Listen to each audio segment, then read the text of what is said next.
Olá, internauta, seja bem-vindo ao Esporte.com especial. E hoje eu estou aqui na casa do maior colunista do Brasil, Tostão. Muito obrigado, Tostão, por você nos receber aqui. O prazer é meu. Já tenho a satisfação de ser colunista do Tempo e é um prazer falar com vocês.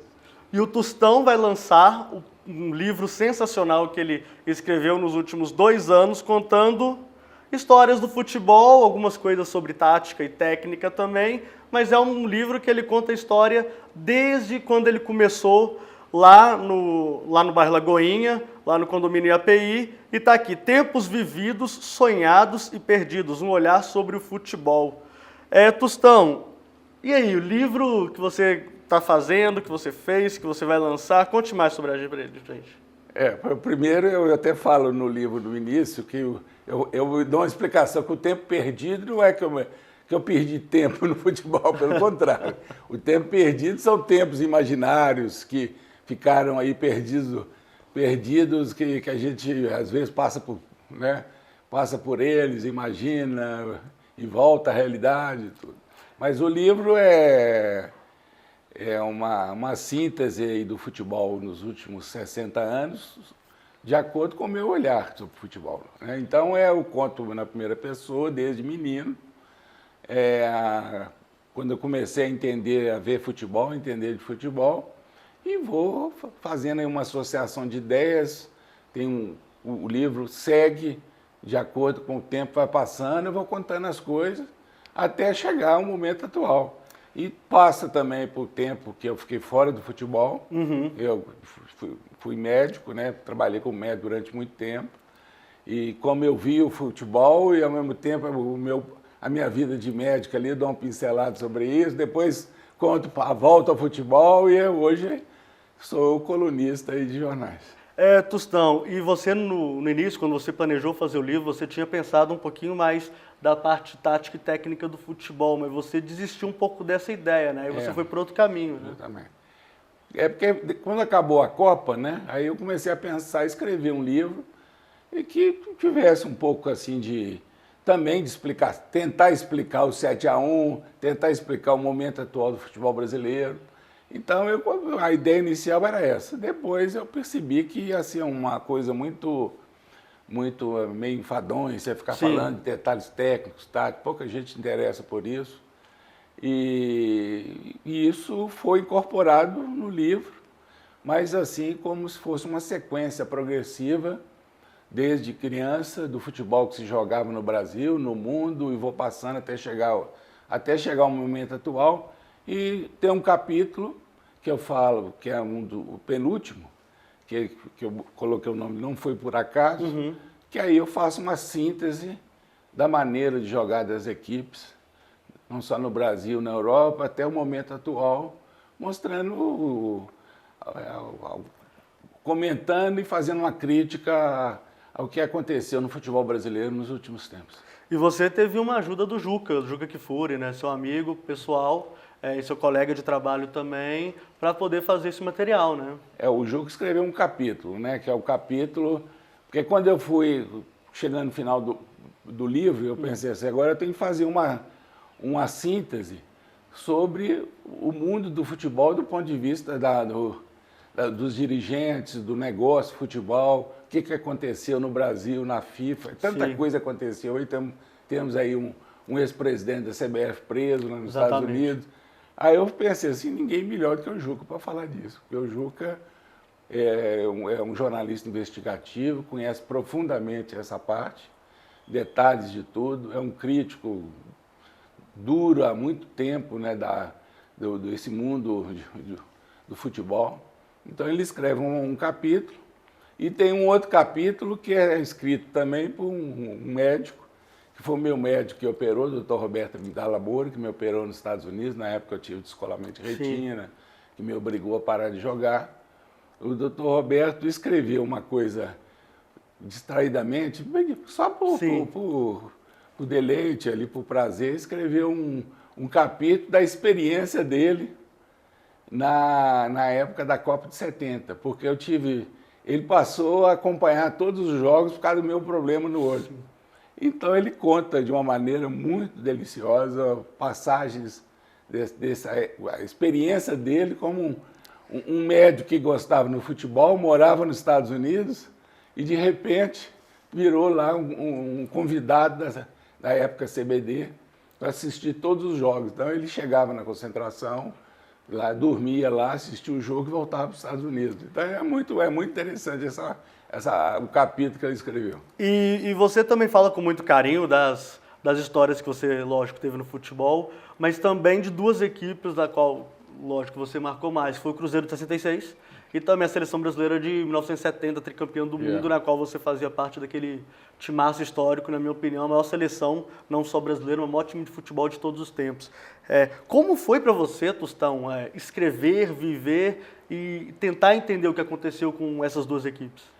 Justamente. Então eu volto aí a essa época, com informações que eu fui lembrando. Eu, como sou assim muito sintético, eu só escrevi coisas que eu acho que são interessantes. Então, é uma síntese aí do Cruzeiro, é uma passagem naquela época, como o Cruzeiro era o Cruzeiro, o Santos, o futebol brasileiro, e depois da Copa de 70, que é o fato mais marcante na minha vida, porque fui campeão do mundo, e então aquele momento assim de mais glória no futebol, você ser campeão do mundo. Então eu conto ali bastidores, conta a história da seleção, como ela se formou, os detalhes técnicos, táticos. Capítulos específicos do João Saldanha, capítulos específicos do Zagallo também, né? Como é que foi aquela mudança do Zagallo do João Saldanha para o Zagallo, né? Então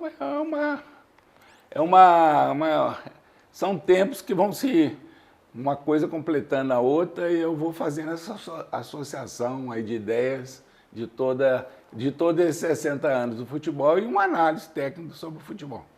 Tostão, e também no livro você coloca um pouco de pimenta em algumas situações, né? Você conta, por exemplo, a história do Ronaldo, que você fez uma participação numa entrevista com ele e que você brinca que ele esquece a carteira, que ele volta para sua casa, e depois você teve que criticá-lo em algum comentário que você fez e parece que ele ficou chateado, né? Nessa época eu estava totalmente afastado do futebol, mas fui ver alguns jogos do Cruzeiro e fiquei impressionado, né? Que ali era realmente um fenômeno ali, já com 17 anos e tudo. Então eu escrevi, alguém me perguntou sobre ele, ficou sabendo que eu fui vê-lo jogar, e eu fiz os maiores elogios possíveis. Aí o pessoal da imprensa perguntou se podia fazer uma matéria, eu e com ele, conversando. Aí foi feita essa matéria, ele esqueceu a carteira, depois voltou, aí nós ficamos conversando. Eu até brinco falo no livro que ele me perguntou se eu tinha aquele apartamento que eu morava, que não era um apartamento, né? É um bom apartamento, sim, mas um apartamento como ele perguntou se eu tinha comprado aquele apartamento com dinheiro do futebol. Quer dizer, ele já está ambicioso, como todo ser humano, claro. Ele já estava pensando na frente ali. Né? Ele não sabia, escrevi no livro, que em pouco tempo ele teria dinheiro, um salário de um mês e dava para comprar uns 2 apartamentos aqui. Em alguma época até 5, 6, né, Tostão? Mas então eu brinquei, não foi conselho, mas eu brinquei com ele, até falei para ele ter cuidado com não misturar a vida particular com a vida profissional, porque tinha saído naquele dia uma foto no jornal, ele onde morava, com um punhado de jogadores, né? E ele de cueca, então eu achei aí eu falei isso com ele assim, eu apenas comentei com ele mesmo. Claro. Mas aí ele foi e tal. Tempos depois eu fiquei sabendo que ele ficou bravo porque eu critiquei, né? Mas isso acontece muito. Os jogadores recebem muito melhor a mesma crítica de um comentarista que não foi atleta, ele recebe muito melhor a mesma crítica feita por alguém que não foi atleta do que recebe quando a crítica é de um ex-jogador. É como se eles tivessem... Você foi jogador, você não pode ficar falando mal da gente. Você está me traindo, né? Como se estivesse traindo. Quer dizer, isso é uma coisa comum no futebol. E eu acho que, inclusive, eu vejo assim, esses jogadores como comentaristas, alguns, nem todos, mas são muito preocupados em não criticar tanto o jogador, claro, né? Passar claro. por cima. Eu acho isso errado. Eu acho que como crítico eu tenho a obrigação de criticar e elogiar quem quer que seja. Tostão, e falando um pouco mais da sua carreira, você, como você já falou, você já foi médico, professor universitário, jogador de futebol, não precisa nem citar mais, né? Mas você também trabalhou para televisão, né? Você trabalhou em 94 até 99 como comentarista de futebol, né? E você vivenciou 2 Copas do Mundo com isso, né? Como é que foi isso para você? Como é que foi vivenciar um evento tão grandioso como a Copa da França em 98, ver aquilo que aconteceu com a seleção brasileira contra a França, em loco, ao vivo, e tendo que analisar aquilo de uma maneira totalmente serena? Na verdade foram mais Copas. Eu fui em 94. Você foi em 94, na época, eu fui Estados Unidos. Eu fui como convidado, não era nem comentarista. Participei da mesa redonda lá da Bandeirantes. Sim. Depois, em 98, fui pela ESPN Brasil. Aí depois eu fui como colunista pela Folha, fui em outros jornais, eu fui em 2002, 2006, 2010. Foi na África também. E aí agora no Brasil você teve um probleminha de saúde, aí não... Em 2014 eu acompanhei, mas de casa, escrevendo de casa, porque eu tinha tido um problema de saúde que passou, mas eu achei melhor acompanhar a Copa de casa, e tem a vantagem de casa que você ouve o noticiário em 24 horas de todas as seleções, não só do Brasil. Você fica até muito mais por dentro de detalhes de quem está lá. Do que quem está lá. E aí, em 98, você estava lá com a ESPN Brasil, né? Como é que foi essa experiência para você estar lá, fazer televisão? Porque você saiu da televisão em 99 para se dedicar exclusivamente às suas colunas, né? Certo, é isso mesmo. Eu comecei na Bandeirantes, depois passei para a ESPN Brasil, porque eu conhecia muito Trajano, gostava da televisão, do tipo de enfoque que a ESPN Brasil dava no seu trabalho. Então foi uma delícia, em 98, participar. Eu conto até no livro uma passagem que estava lá presente o Chico Buarque no programa da televisão, e outras pessoas importantes e conhecidas no mundo. E, além disso, eu comentava no campo, ao vivo, todos os jogos do Brasil, né? Então foi muito bom. Mas na televisão, eu me sentia assim que eu tinha que fazer um esforço muito grande, porque eu sou uma pessoa tímida, eu não sou uma pessoa que fica à vontade com a câmera. Então, aquilo me incomodava um pouco. Eu fazia muito esforço para ficar natural, para falar na televisão. Para tentar exercer a sua função ali, né? Mas, apesar das pessoas gostarem do meu trabalho, eu me sentia ali tenso ali. Então, em 99, eu resolvi assim, mudar de vida. Eu morava num apartamento na cidade, fui morar mais afastado de Belo Horizonte, numa área, num condomínio. E aí passei só a escrever e deixei de participar da televisão e virei colunista. E isso já tem 17 anos que eu sou colunista. E você também, Tostão, cita no livro que você talvez não seria jogador de futebol se você pudesse voltar atrás, né? Talvez você teria se dedicado mais à vida acadêmica, né? Como é que é isso, Tostão, para você, assim? Eu tenho um capítulo que eu falo que os quases da vida, né? Que na vida de todo mundo, né? Mas como eu tive 3 profissões, né? Fui atleta, 4 profissões, fui atleta, depois fui médico, fui professor da faculdade, fui comentarista de televisão, depois colunista. Então, as coisas foram acontecendo sem planejamento, né? Então, quando eu tive o convite para voltar para trabalhar na televisão, no início eu tentei conciliar minha vida de médico com a de comentarista. Mas cheguei à conclusão que era impossível fazer as 2 coisas bem feitas. Então eu fiquei num dilema enorme em parar com a medicina, pelo menos. Aí eu resolvi parar durante algum tempo, por uma série de razões, e assumir a função de colunista.